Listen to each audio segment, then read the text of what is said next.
As you can clearly see, Microsoft Edge does not support our legacy 14.2 director page.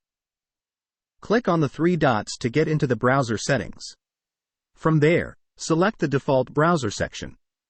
From the drop-down, we will need to select Allow and click the Restart button. While we are waiting for the browser to reload, we are still going to see the errors on our page.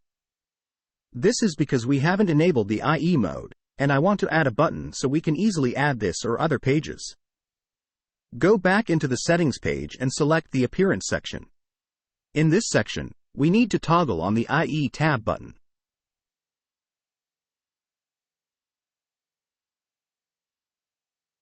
Let's close the Settings page.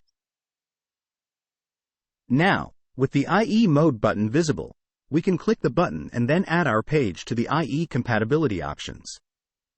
This will reload our page and give us access to the basic ShoreTel 14.2 or earlier director.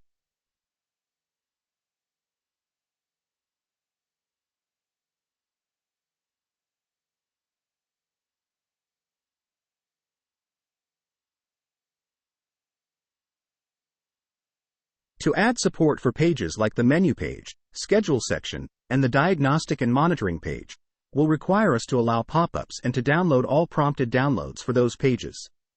I will use the diagnostics and monitoring page as an example.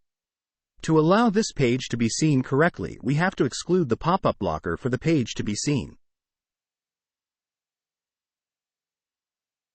Now with the page in the excluded list, the page is visible.